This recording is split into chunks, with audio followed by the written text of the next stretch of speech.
Hey there, welcome back. Okay, so I got rid of the overhead camera. I am on the freestyle so we can move around a little bit more. I think that's a little bit more versatile and it'll be more helpful. So I did review the rules, and yes, you scored the victory points immediately. I think we did everything correct. However, there was one section that we may have to retcon a little, and I'll show you real quick here. So when the Romans won the battle, because they are in decline, there's a chance that the leader will be assassinated. Um, and that's crazy cray, but it's right here under leader elimination, which I skipped because I know you only eliminate a leader if a stack is completely eliminated. See that?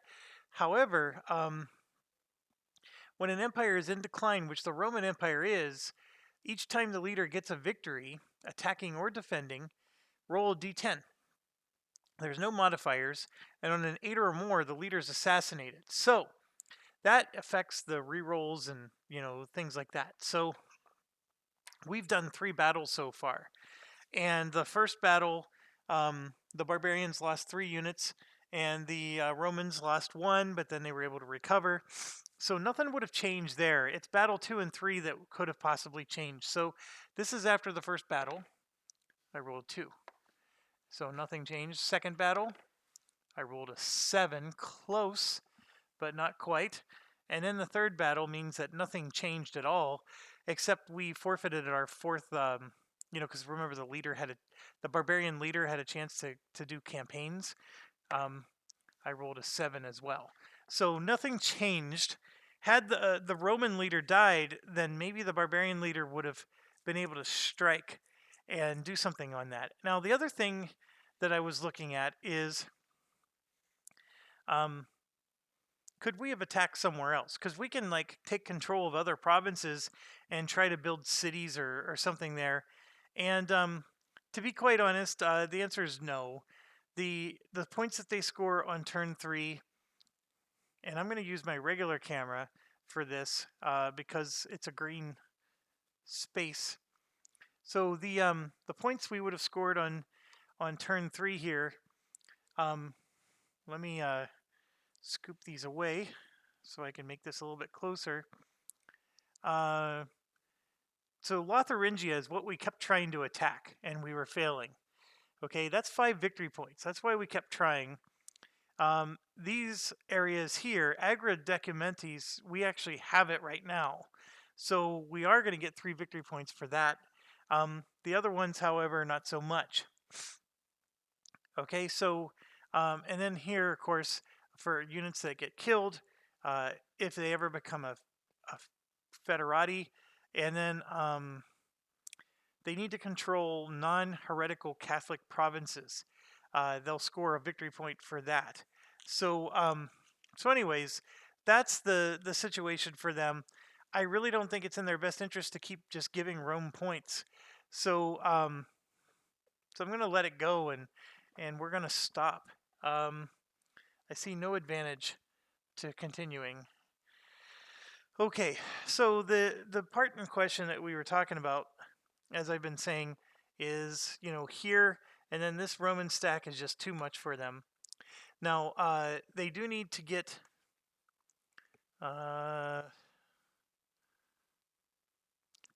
that one up there too, but it's too far and it's too much. Okay, so they're going to end their turn, and now we move on to number 5, which is the Frankie, and that's these guys right here. Now, the diplomacy cards can be played at any time, but it has to be before the 2 parties take their turn. And if you don't play your diplomacy cards, you get actually 1 gold each at the end. So there is a benefit to not playing them, especially when you're a nation in decline like the Roman Empire. So they can force a target nation to accept a non-aggression pact for 1 turn. That's not good at all. Actually, this is the Byzantines.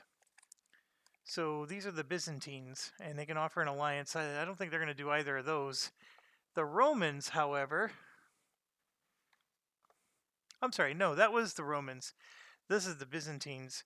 They have the tribute card. I thought for sure we had a card that says you can form a federati.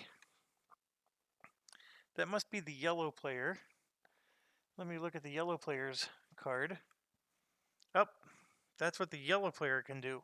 Okay, so it doesn't do any good here.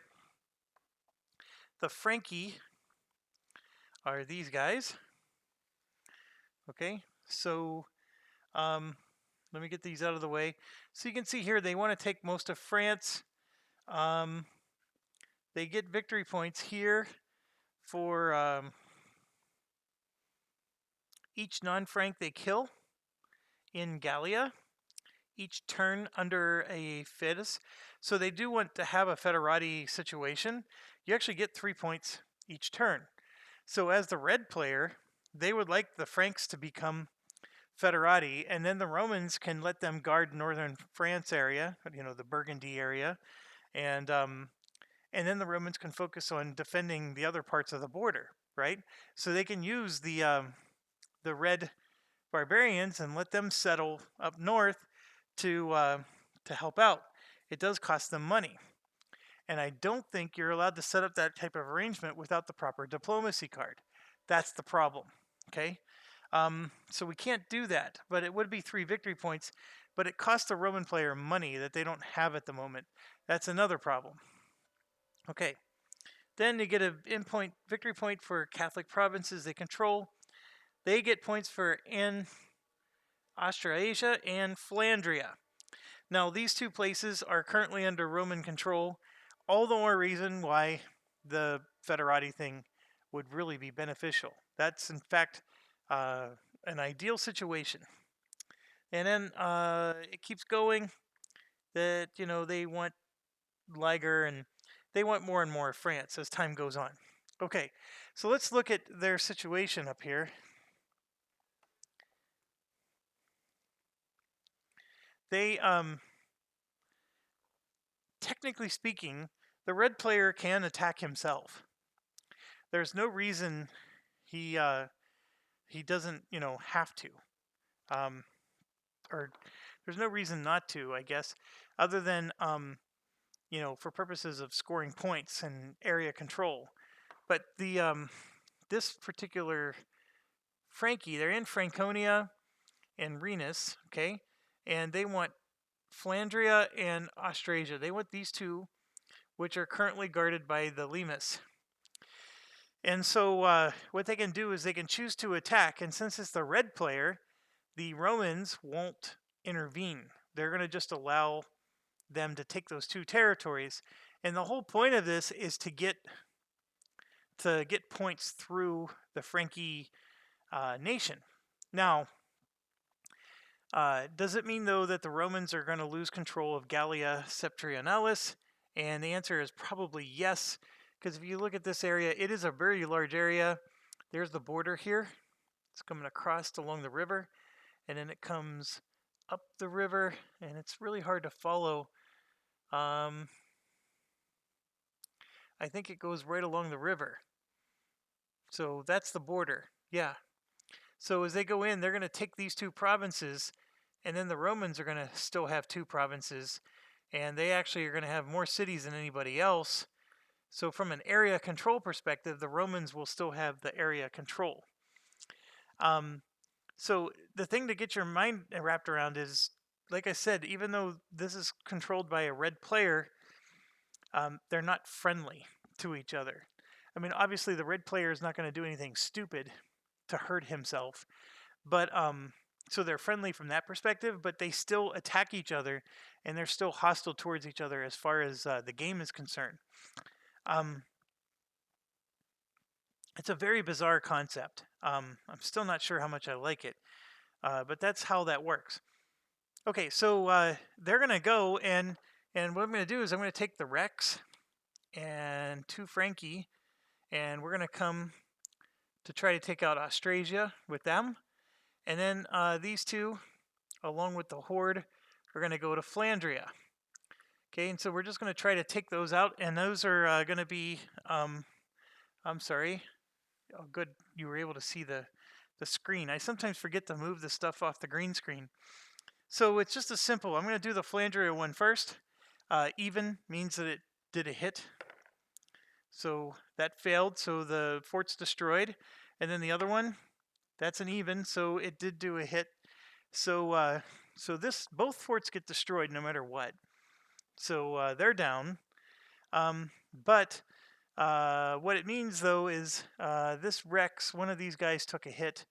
But because of the recovery step, they do come back. But that is a point for Romans. So the Romans are now up to...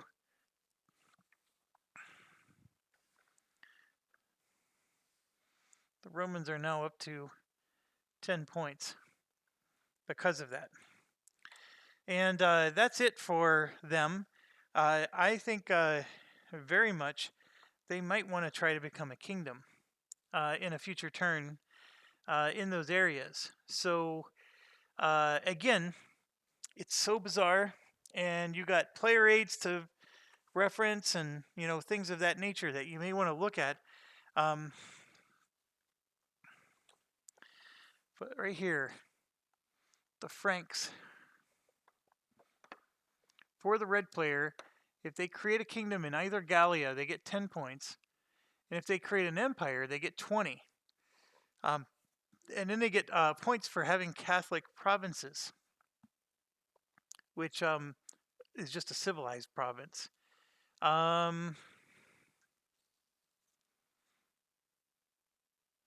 And the 2 territories I took are the turn 3 territories. So I'm poised to get, 8 points from that.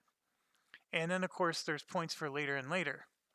Now, the one thing we have to be mindful of is, what do the Romans get points for, right? They're not, chump change. And so if I'm taking territory away from the Romans, obviously reunification's a big one, and we'd have to look at the player aid for that. This is the player aid, but a different page. Each income in a non-heretical province, Attila eliminated, each other named barbarian eliminated, each raider eliminated, Roman cities looted.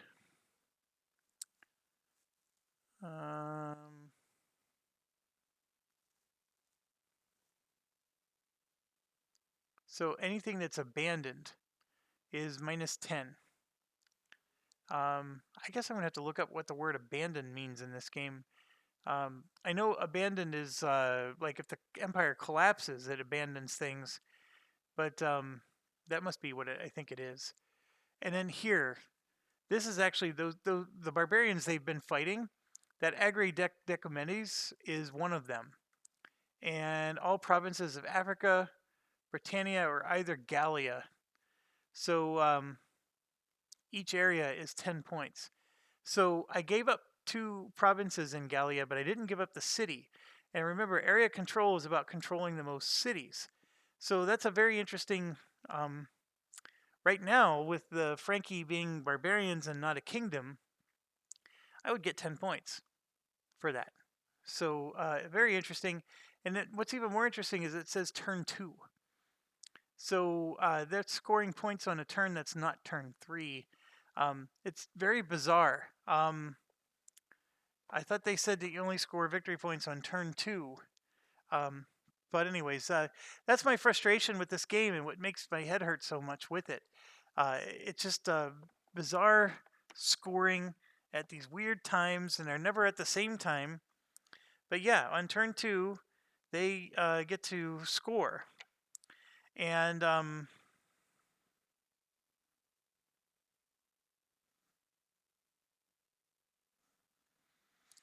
yeah, it says all provinces of Africa, Britannia, or both Galilee each are worth 10 points. And then if they abandon, they lose 10 points. And what does all provinces mean? I mean, if I control the area, I guess that is what all provinces means. But if I'm allowing barbarians to be in some of the provinces, then that means I don't have all of them. So that's the thing. So I probably just gave up 10 points to score 8 points by allowing them to do that. I don't know if that's a bad thing, because if I let them form a kingdom up there, yes, the Northern Gallia, I'm losing that one, but by getting a kingdom going for them, I'm actually going to have stronger defenses because I'm letting the Frankie be their own strength, and that allows the Romans to focus on something else. Also, the Romans are probably going to collapse here. So, anyways, it's if anybody's watching and has a different point of view on this, please let me know, because that is how I struggle with this game. Okay, so we finished the Frankie. They do not have a named leader. They do have a Rex. So you can see here, there's a Rex. So he could do a campaign. He has a 2 here. Or I'm sorry, a 1 on the bottom right corner. So he can campaign one time and even he can take more territory. Let's look at what he wants. He wants, the next one he would want is Nuestria and Salian. Salian is this one. I don't know where Nuestria is. And there's Nuestria. So I'm going to go ahead and let him campaign. So we're going to go 1 and just take Salian as well. So now he's got 3 territories. These units up here can't move because they were part of the initial.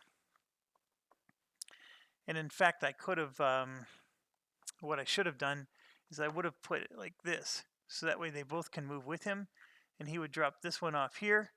And then he would move here. And then we're going to try to siege the city. Now, the city is not fortified. It's just a regular city. And therefore, because it's a barbarian, he automatically wins. And so he now has control of an unfortified city. So that definitely means that the Romans no longer control that area. And maybe it's not smart of me to do, but I'm gonna let the Frankie have control of northern France, very strong control, in fact, because I just don't have faith that the Romans are going to stick around long. Yeah, it's called a Barbarian Terror. When a barbarian leader moves, a wake of terror precedes him and may inspire a non-fortified city to surrender without a fight. The non-fortified city surrenders if a D2 check is passed, otherwise it resists. If it resists, the stack must either move out or lay siege as usual. So let's see if it passes, and it does. So you're not going to get to see a siege just yet, but the sieges, it's not fortified, so we're not going to get like a fortified city provides a penalty to your die roll. You basically roll 2d6. Oh, what do we do here? Here we go.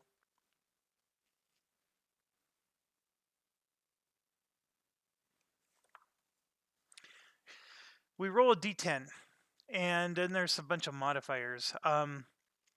If the assault was ordered, Besieger takes 2 hits to receive a bonus. That would mean like the barbarians are willing to take 2 hits to get that bonus. So we wouldn't do that. If you're a civilized besieger, you get +1. That wouldn't be the case. If the besiege is in decline, you get a +1. And then +2 if doubled. And I believe they're double declined. Nope, they're single decline. And of course, the wall value is 0. It's a non-fortified city, so they do get a -1, but only on turns 4 and 5. I don't know what the significance of that is. And if it's a coastal city, they get a bonus. So you'd have to roll greater than a 7 for the city to fall. But this is a situation where we are using Barbarian Terror, and we passed. So we don't have to do any of that. And yes, they now control that city, and that is a nice place to be able to make a home, should we decide to do that. Okay, what is next? We did the Frankie, that's 5. Now we're going to do the Ostrogoth and then the Visigoth.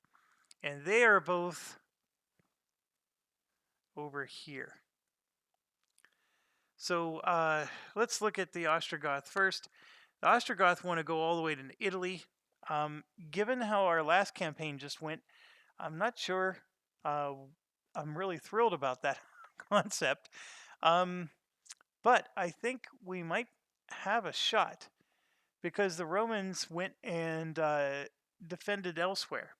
So we'll look at the map in a second, but let's look at this. So I'm looking at this section here, and then we're going to just look at these to see how can we score some points. So what it says here is each non-Goth unit eliminated each turn under a federati and per income of non. Okay, so none of those. They get 4 for Balticum, Barbarum, and Sarmatia on turn 1. So Balticum, where are those? Okay, Sarmatia is here. That's this big area. And Balticum.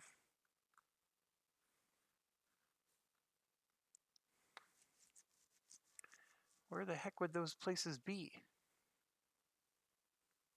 Balticum, Bardicum. I see Sarmatia, the area. I don't see.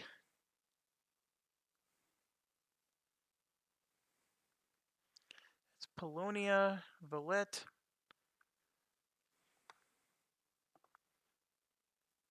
Savus, Moesa Superior, Moesa Inferior, Tyrus, Wallachia.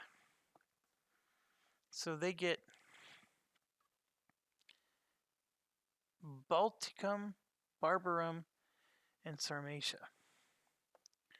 4 victory points each. I see the Sarmatia. I don't see the others. Not even close. What the heck? All right. Well, there is a it's not super helpful, but in the back of the rule book, at the very end of the rule book, they do have a list of every area and the name of the cities in them. So, like for example, this Balticum, everything's in alphabetical order. So you can scan real quick and say, okay, Balticum's not in this area, for example.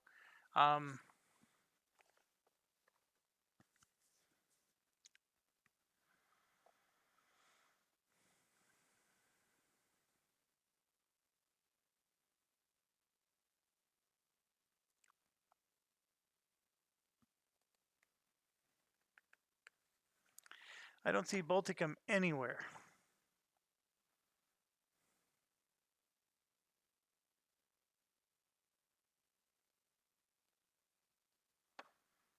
What the heck?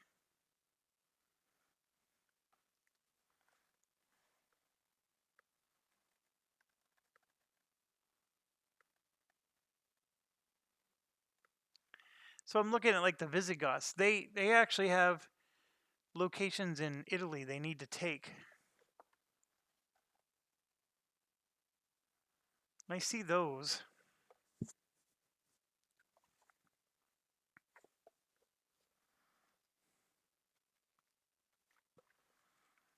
I truly don't understand the Ostrogoth locations there of Balticum, Barbarum. I do see the Sarmatia. I know I keep repeating myself, but that's what I'm trying to. I don't see the Barbarum either anywhere. Boy, it feels embarrassing that I can't even find something on the board. Like I found a Baetica, but not a Balticum.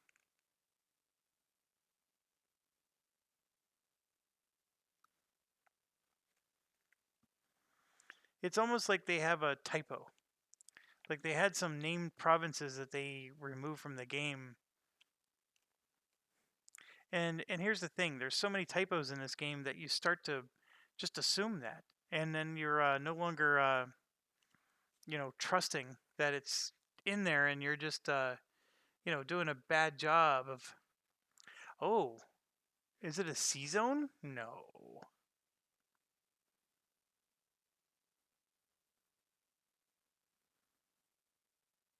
I mean, Baltic Sea, right?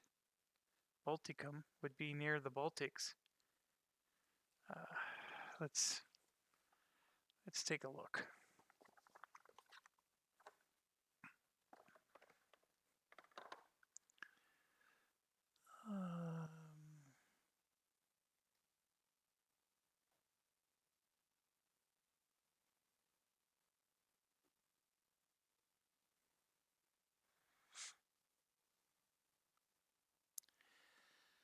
I don't see a Balticum anywhere, or a Barbarum. What a weird game this is.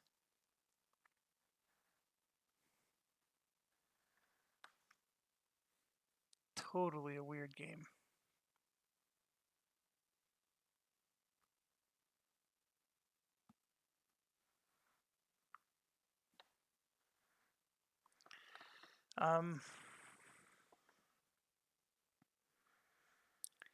Okay, so the Ostrogoths, who go first, they are going to score points for taking Sarmatia, which is actually this direction, up here. They are allied with the... Oh no, Ostrogoths are here. Okay, so that makes sense.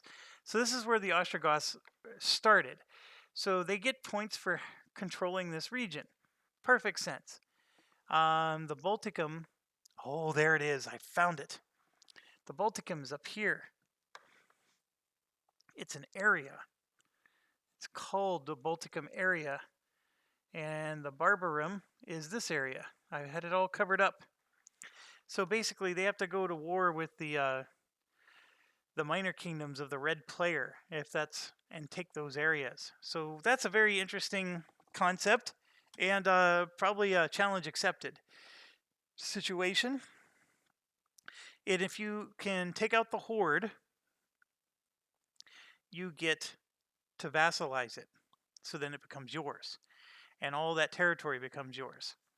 All right, so we spent a lot of time trying to understand what the heck was going on there. My apologies for that. And one last thing, I need to make sure I understand area control, because we have to make sure the barbarians are controlling these areas. These are barbarian areas, and I think they said you need to have 2 units per province, right? It wasn't straightforward. Okay. Barbarians control an area if the only hordes present are theirs, or their allies, or their vassals. That's controlling an area. Controlling a province. A single unit is enough to secure a civilized province. The threshold for control of a barbarian province is higher. A barbarian nation will need 2 units, or a unit in its horde. And then a civilized nation would need 3 to control a barbarian province. A nation controls any empty provinces in areas it controls.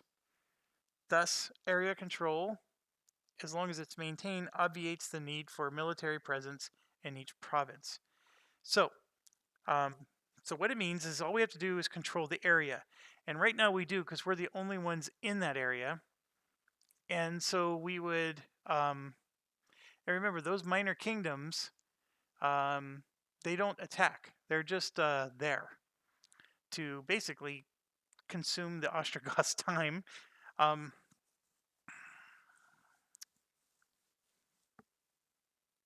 So if the only hordes present are their own, which is true. So as long as the Ostrogoths keep their hordes in the Sarmatia area, they control Sarmatia, and they're going to get the points. Now, if you recall, the player aid was talking about how you have a choice. And let me get into this. So see the alliance of the Goths here. Each turn, they may give each other 1 unit, even if one migrates and the other does not. Each lent unit stacks and fights with the units of the nation it was lent to. The exchange of mercenaries remains possible, blah, blah, blah. So what they're getting at here is on turn 1 only, Scythia is open to the Ostrogoths, so they could try to take that. Not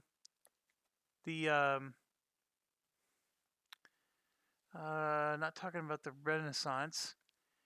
There was a spot here where they tell you you either stay and score points. Well, here we go. The Ostrogoths receive bonus VPs if they conquer their starting area and those to its west. And look at the Ostrogoths Nathan card. For each submitted nation, they gain an event card in addition to the occasional treasury share. So these are things you have to pay attention to. Conquest of Sarmatia allows for a renaissance on turn 6 or later. On turn 1, the Ostrogoths can conquer Sarmatia and its vicinity, gaining territory and loot, but leaving themselves exposed to the coming Hun invasion. That's the thing. Or migrate their horde, taking advantage of Americana's stacking bonus of +2, but you forfeit the conquest gains. So that's the dilemma we have. Okay, so why would migration be okay? Well, first of all, you're only going to be able to move 3 spaces. So we're looking at 1, 2, 3 just to get down here, right? And we can do that. We can migrate to here. And then the leader, which I think they have a leader. They do. And they have a named leader, okay? He can then try to bust through this and get into Italy or wherever they need to go. And that is where they do want to go, is Italy. Or they can stay where they're at and try to score a bunch of points there. It's a very interesting dilemma. I think they also have an advantage where the Romans, by virtue of fighting against them, left this border open. Now, this is a Byzantine one, so the Byzantines can intercept. And they can actually intercept even for the Romans because they're considered to be all one nation at the time in an alliance. But there would still be a battle. There would still be a siege, which they could do and loot. Speaking of which, I think the Frankie get to loot that city. Let me... Boy, I'm feeling very disorganized all of a sudden. So that city fell, and I forgot to check for loot. 2 loots. When a city is looted, the pillaging nation receives a booty of $2 and draws as many pillage markers as the city level.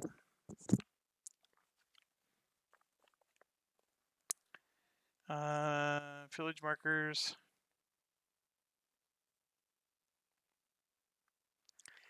A looted city brings only half income to its new controller in the next administration phase, whatever its actual level. So if the Visigoths invade Greece and reach Athens, a non-fortified city, they do the terror effect.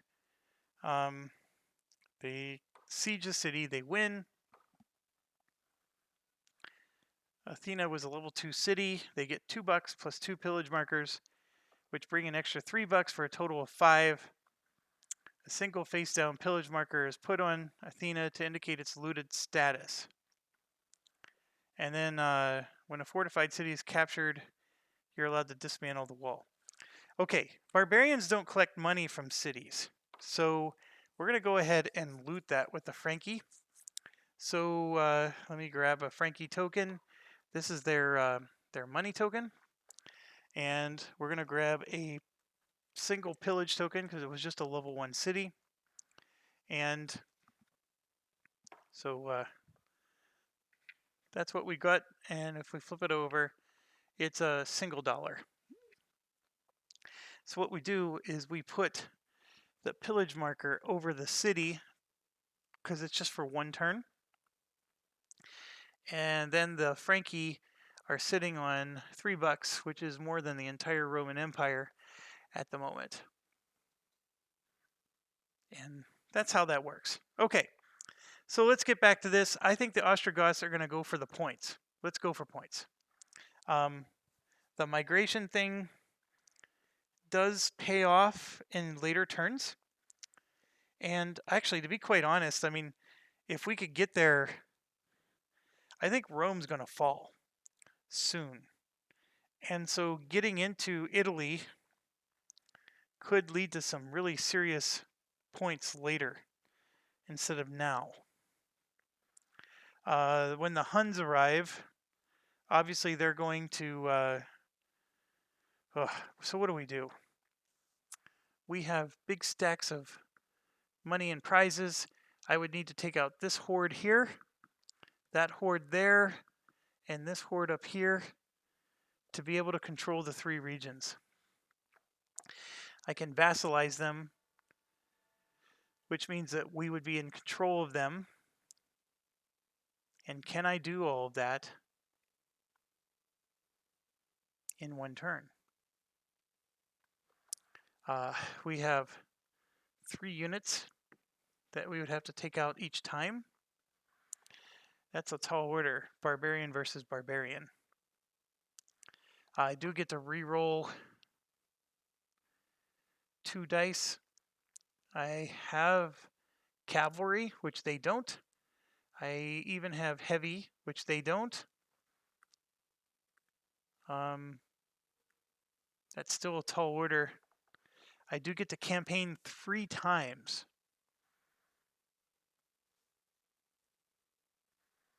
So I could pull this off with the campaigning 3 times, or I could bust through Italy here. I think I can come down into Illyria, bust through here, loot a city along the way, right? Bust through and get into Venetia and come down. And the problem is I don't know if I could take the big capital cities. But that would be the idea. I could always do that later. Let the Huns take on the Romans.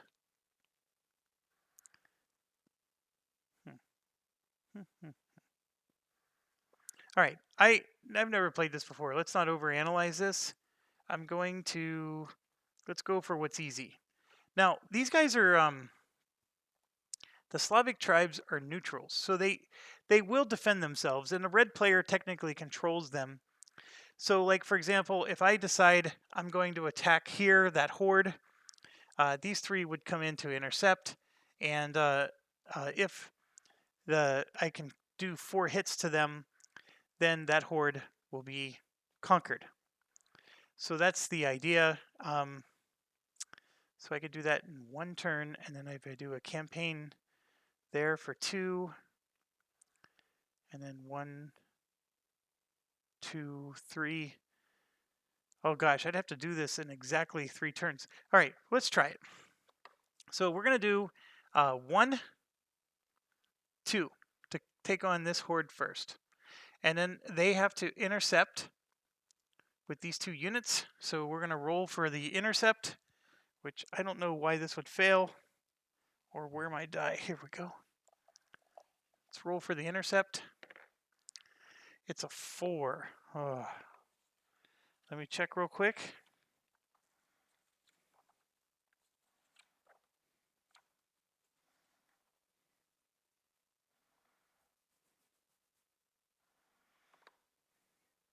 They don't have a combat leader. Yeah, they get to add +3 because it's their capital. It has a horde. Hordes are their capital. So they made it. They definitely intercept. So these units are fighting these units in the Polonia location. Okay, so I'm going to bring these over.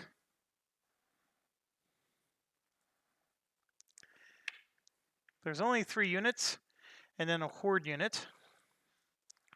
So they're going to get 3 white dice, right? And then we have a leader, which I'm going to put off to the side. And 1, 2, 3, 4, 6 units. Okay, so 1, 2, 3, 4, 5, 6 units. And then because they have the cavalry bonus, they get 1. And I forget the rest of them. Let me look that up real quick. They don't have elites because they're barbarians. They're not nomads.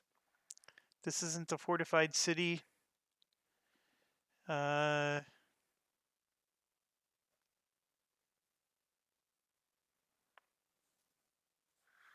It's not a marsh.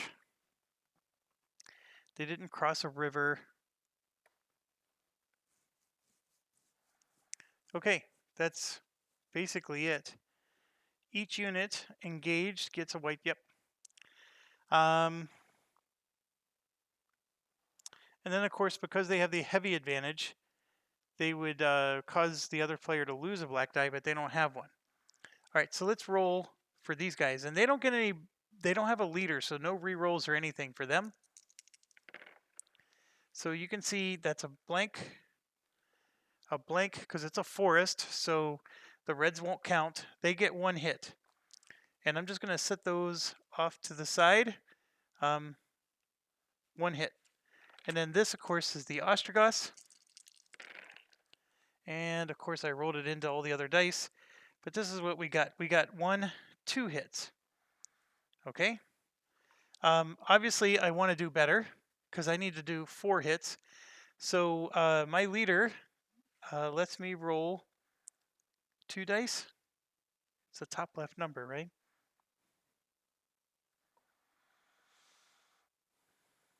Yep, top left number. So I'm going to just roll these 2 blanks.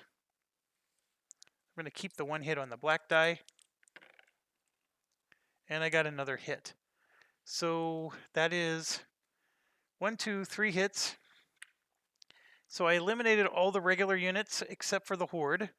And they eliminated one of ours. Okay. So now we got to do victory determination here.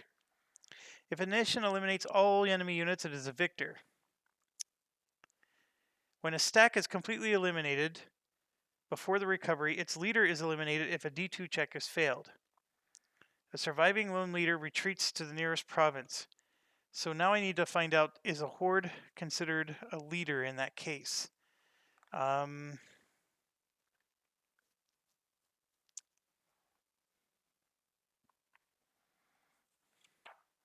That's where these rules get wonky. Why wouldn't they mention the horde there? I'm sure somewhere else they say hordes are considered leaders. And you're supposed to remember that.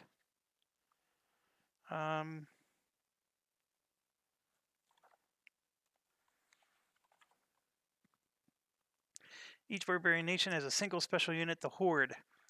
It behaves as a mobile capital.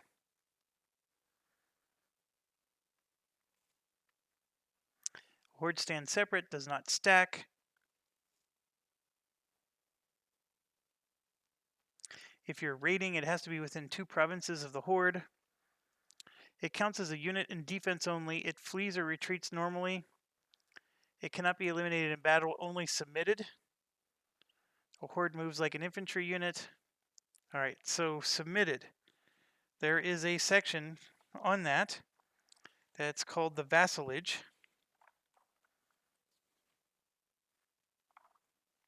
Submission. A nation may vanquish another nation and force it to submit. A submitted nation becomes a vassal. It's done by force.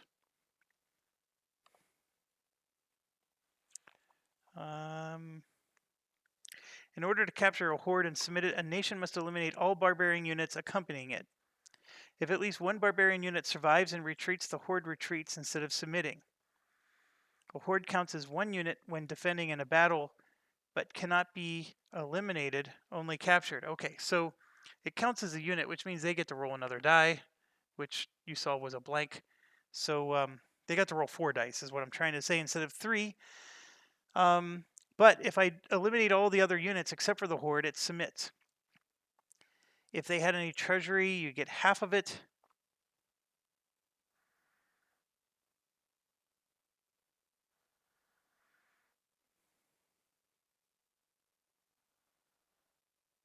Okay, so the vassal will immediately lend one of unit of its choice to the suzerain as a mercenary, and it's redeployed to its horde. It's a one-time obligation.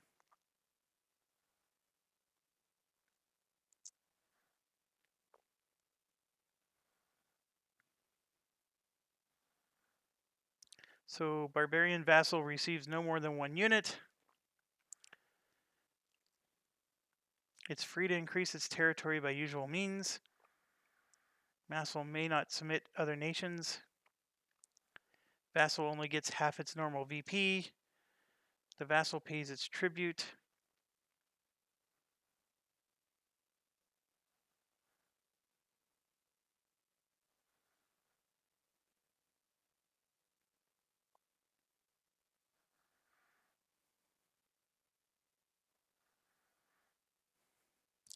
The suzerain, even a barbarian one, gets a tribute of 1 from its vassal during the income step of every turn.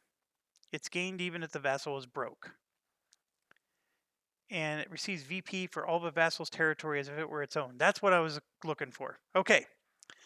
So sorry about this. I know you're just looking at a blank screen, but basically these units are eliminated, but during the reinforcement step, they'll be added back. And when they're added back, one of them will go to the Ostrogoths, because the Ostrogoths, even though this is the red player who controls this nation, they've been submitted. So there's nothing they can do. And then this horde will actually stay on the board, but they are now the vassal of the Ostrogoths. And then, of course, this unit that was eliminated comes back into play, because remember, you always recover 2.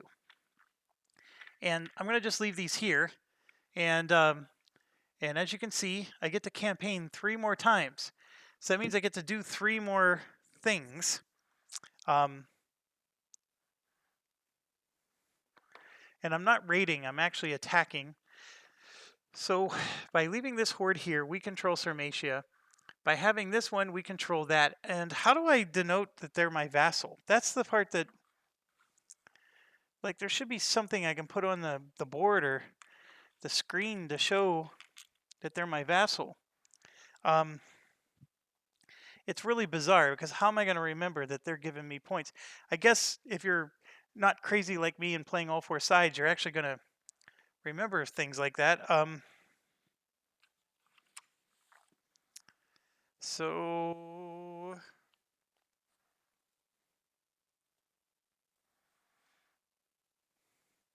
what's crazy is, even when you look at the red players' scores, none of the countries or none of the factions listed here are those minor factions. So the red player has control over them, but they're really not, they don't do anything except make this turn interesting, I guess. So we eliminated 3 units. So the Ostrogoths, right here, scored 1, 2, 3 points for eliminating 3 units. Okay, let's keep going. They're doing the exact same battle. So 1, 2, 3, 4, 5, 2, 4, 6, and then 1 gets converted because they have the cavalry bonus, and then 4 dice for the other side. And the battle, by the way, is they moved from here, and now they crossed a river to here.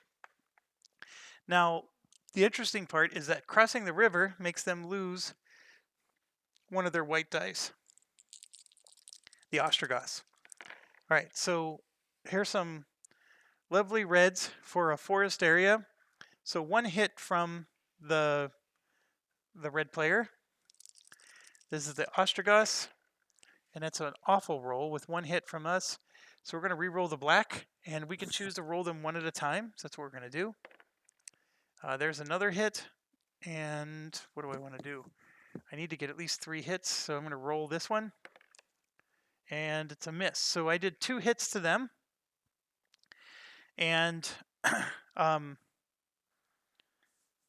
oh, by the way, they actually do recover 2 of their units, even though they were eliminated. 2 of their units do come back, and one of those is now a part of the Ostrogoths. So the stacking limit is 2, 3, 4, plus 1. This guy only has a stacking limit of 5, doesn't he? So how am I moving around all these extra troops? Am I breaking the rule already? So many rules in this game.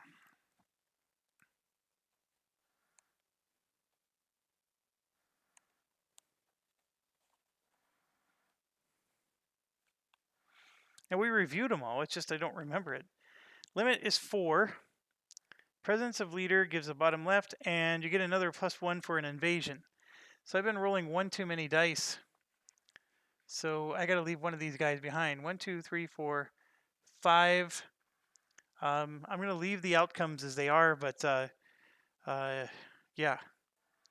So one of these guys had to be left behind, which I will leave to protect the horde. And then this guy actually belongs to the Ostrogoths. So I'm going to go ahead and move it over here to help the horde. Actually, no, I'm just going to leave it there.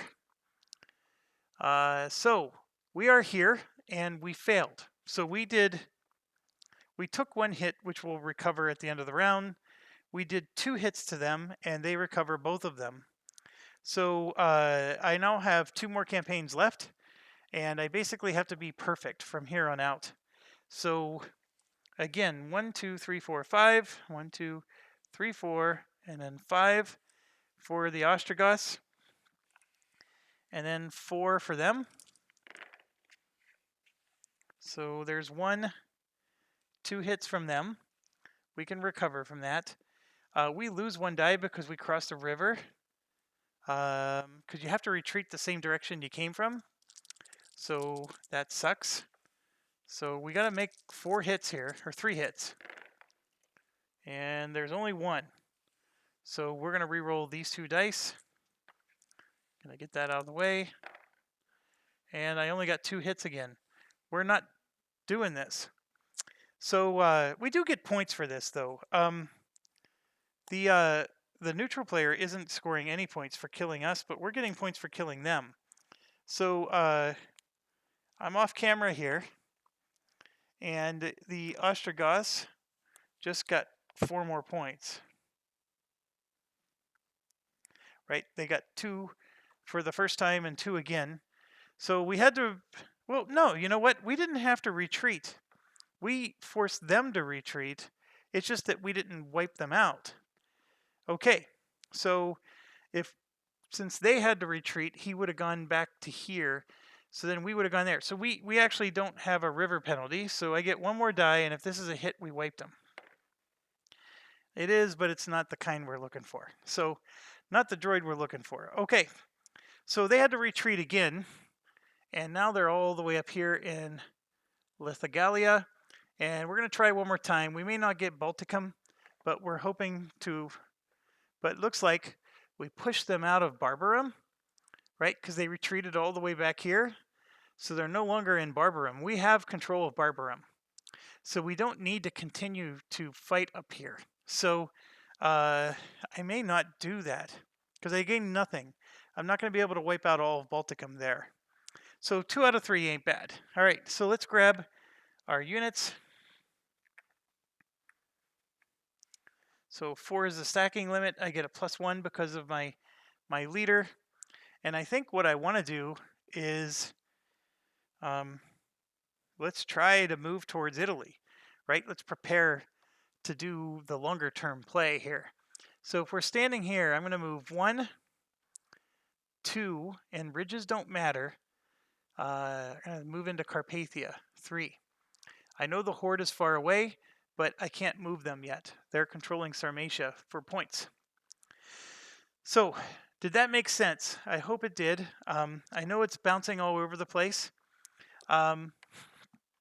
So at the end of turn 1, for this particular race, I'm scoring points. And you can look at the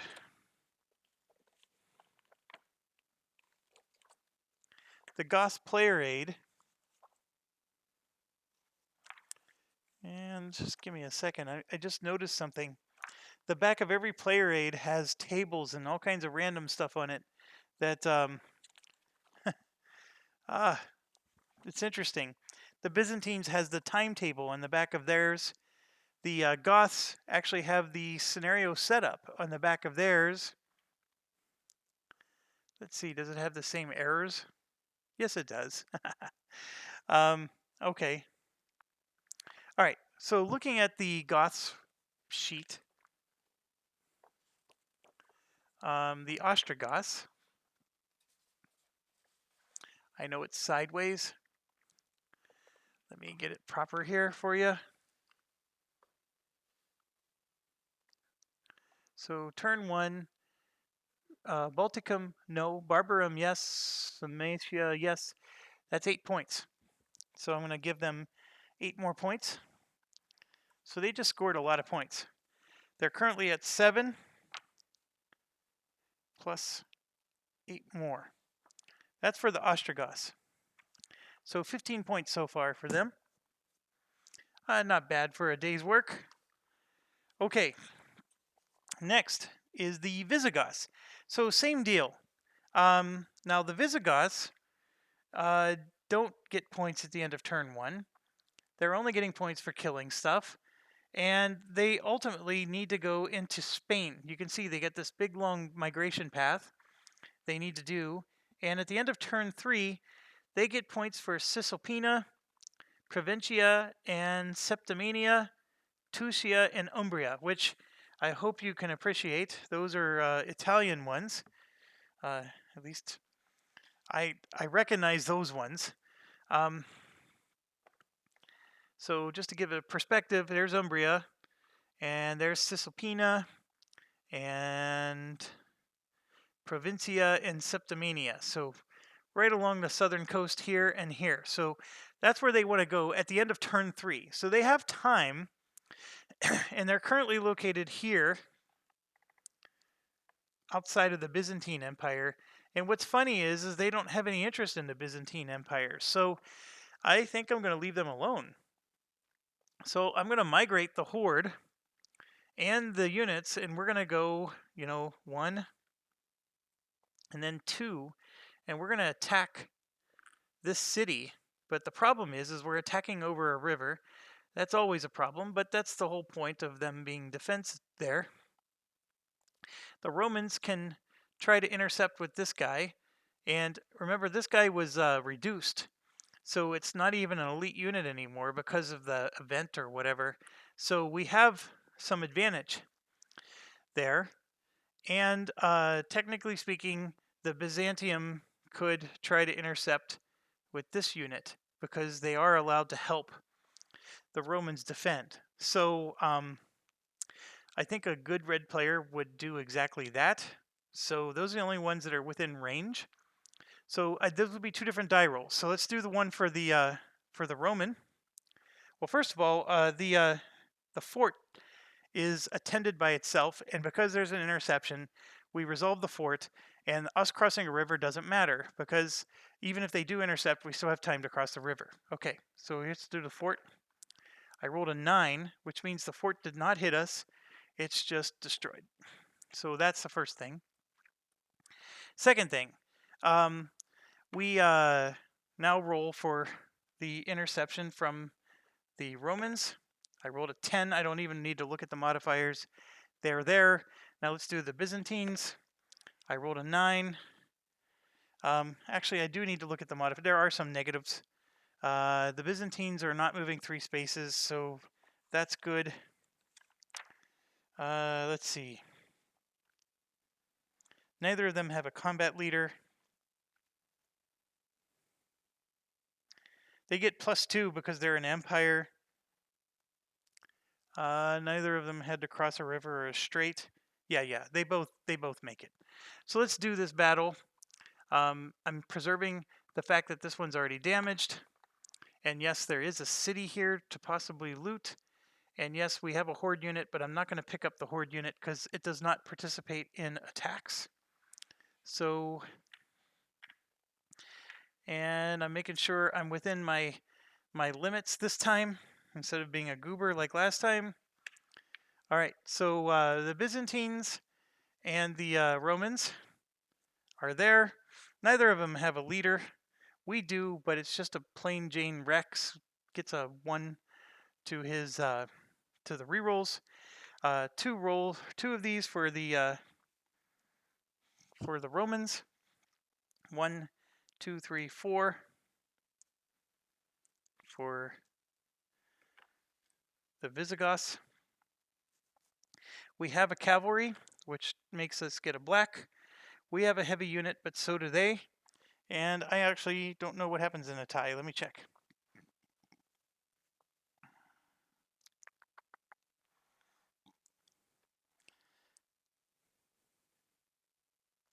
So you either need to have 2 cavalry units more than your opponent, or 1 cavalry unit facing none to get the cavalry advantage. And so far, none of these have been archers. And a side with 2 heavy units more than its opponent, or, yeah, so there's no heavy advantage for either side. So, that's the makeup. Let's roll for them.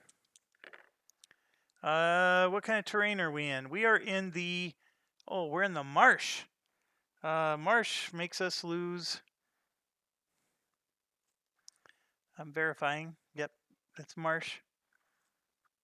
Nope, it's steppe. What the heck does a marsh look like then? If that's, okay. This is steppe terrain, and just to give you an idea of marsh terrain, that's Umbria here. That's marsh. Okay, so we're in steppe terrain. So in steppe terrain, is that a fortified city? Yes, it is. So the defender gets another die because they have a fortified city. So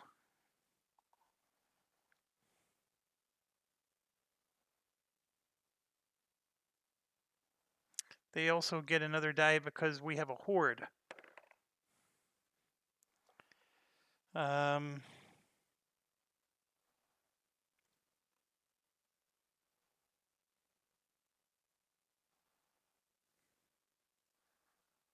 They only have 1 elite.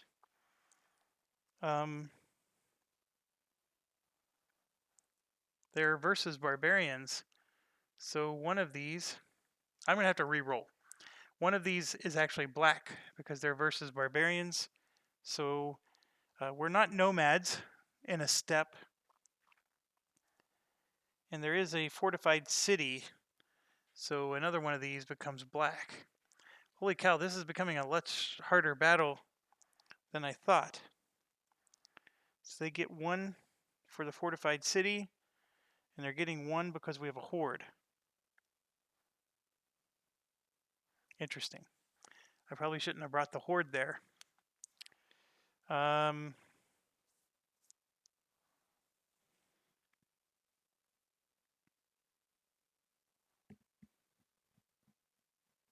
Wow, okay. We're already another hour in. Okay, that is the Empire's roll. That's actually a deadly roll. And look at that. What an awful roll for them. They did 1 hit. So this is our roll.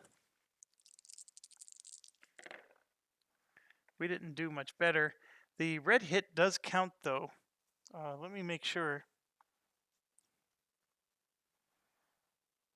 Yep, red hits do hit.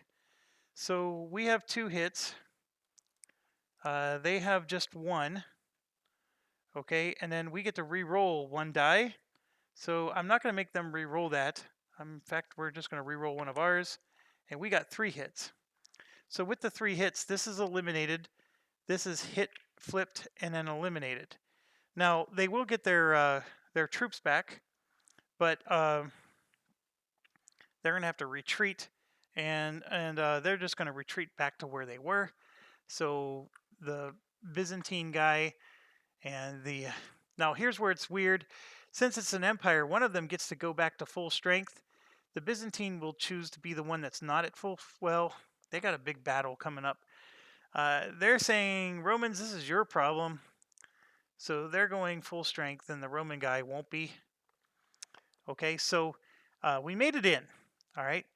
And now we got this city that is fortified. So it is not going to be victim to our terror. We can't terrorize that city with our barbarian, whatever. We did take a hit. So technically speaking, when we're doing scoring, I guess well, it doesn't matter. The Romans scored a point. It's all red player points.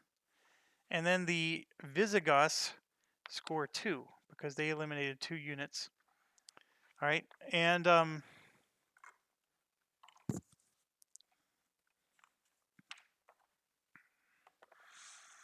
I think I might like the advanced combat a little bit more with the D6s, but we're going to keep going with this. So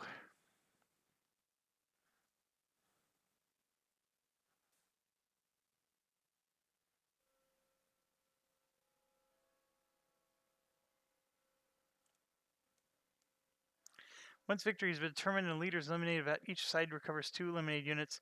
It just doesn't say where they go. But I'm assuming you just have to retreat them like normal. Okay, there was no leader from the Romans, so we don't have to worry about leader assassination.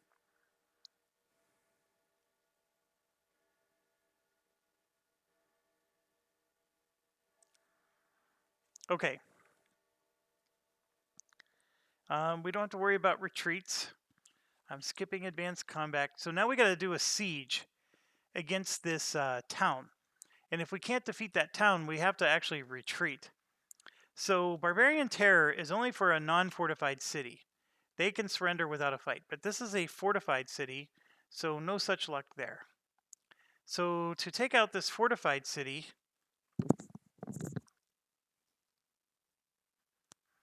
the leader's combat bonus does provide rerolls, and we're going to roll a d10. So let's do that, and then figure out our modifiers from there. And in case you're trying to follow at home, it's page 26 of the rulebook. There is a section called Siege Resolution, and then these are all the modifiers, and we're going to go through those. Sorry, I just bumped the camera hard. Okay. And they do have a little player aid. And right here it says Siege, for example. And you can see there that the Besieger has bonuses. These are the same rules. Okay, so that player aid does exist. I sort of like the rulebook a bit more, but we're going to roll a d10. Higher the number, the better for the Visigoths. That's a 7. That's a good, healthy number. So let's see what happens with the 7. All right. Was an assault ordered? Okay, well, we were supposed to order this before we started this. And here's the thing. You take 2 hits when you order an assault. So we would lose 2 units, and we're not going to recover those. So that would have been bad. But if you're desperate, it works. It gives you a +1. We didn't order it, so we're not going to get it. If we were civilized, we would have gotten a +1. We're not nomads. The besieged is in decline. That's the Romans. So we get a +1, so we're up to 8. The wall value is a 2, and you can see that on the bottom right. The wall value is a 2, so that's a -2 actually. So that puts us down to a 6. And if we roll less than a 7, the siege fails and we must retreat.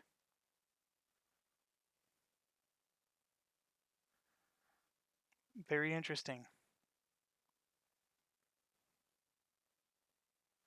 So I should have taken the 2 hits and become a besieger.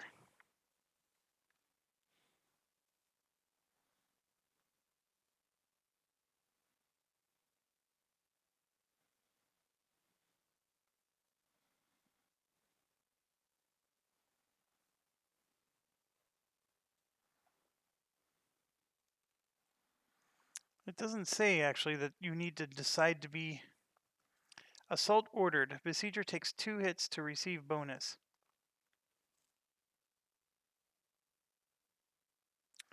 Here we go. Leader's campaign.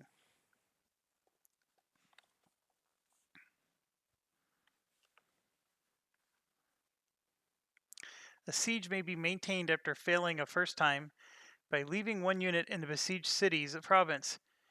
This is the leader free to act elsewhere for the rest of the campaign. A siege die roll check will be made during each subsequent campaign of that leader during this activation, even if he's not present. There's no rerolls, however, and if unsuccessful by the end of his campaign, the besiegers retreat normally. Now, with that being said, it just reminded me of something. We get rerolls. We get one reroll. So that's not any better. All right, well, I'll leave a unit behind, and then we will do a campaign. So we had to retreat. So I'm going to just use this horde unit to show where we retreated. And I'm going to go ahead and retreat to Moravia here. And the leader gets to do what's called a campaign. So these 4 units are going to cross the river and attack that the other city. We have to get across somehow, and so that's what we're going to do. But this time it is fortified, and we are in trouble in some respects. So the Romans are going to get 1 die for this, and 1 die for that, and then 1 die for the besieged city. We have the cavalry advantage, so we're going to get 1, 2, 3, but one of them is going to become black. We have the heavy advantage, so they're going to get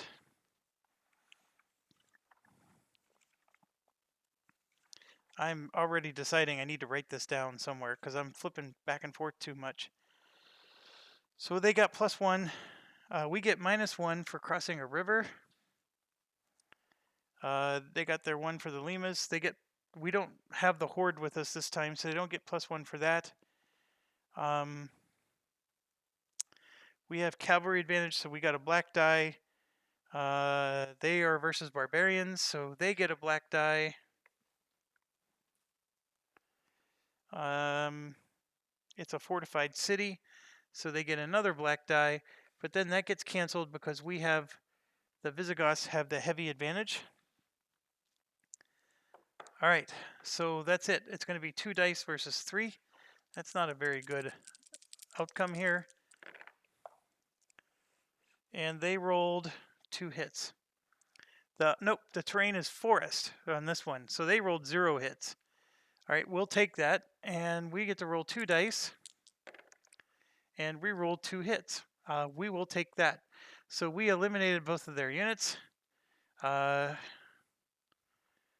don't think the fort counts as a unit, but this particular unit is going to come back, and because it's an empire, it's actually going to get refreshed. But it has to retreat, so it's just going to go back to the other Limas here, and our units are going to move into there, and then we're going to be besieging that city as well. So this time, if I'm willing to take 2 hits, 2 losses, I can try to take the city with a +1. The problem is that the recovery occurs before you do the siege. So I won't recover the units. I mean, they'll truly be gone, and I'll have to get them in reinforcement. So I'm not a big fan of that. So I'm going to just try to siege it normally. Now let's roll for the other city, the one that I left the units behind. Let's see what they get. That's an 8. And I get +1 because they're in decline. And then -2, that's a 7. We actually do take this city. this city does get conquered. So that is a level 1 city. So we get, I think it was $2 for each. A booty of 2 and draws as many pillage markers as the city level.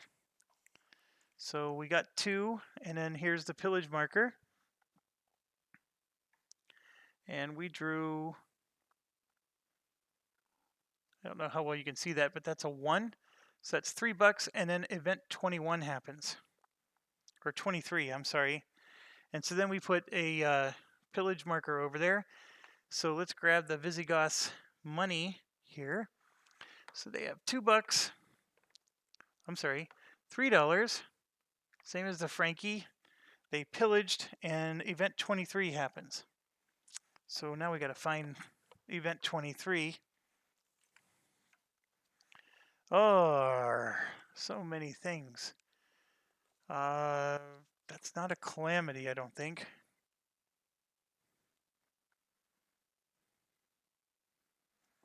Nope, it is. Oh, it's an event. Dice. During battle, the target stack gains 1 reroll. I don't understand that. Why is that something I get? Like, is that a bonus I get for later?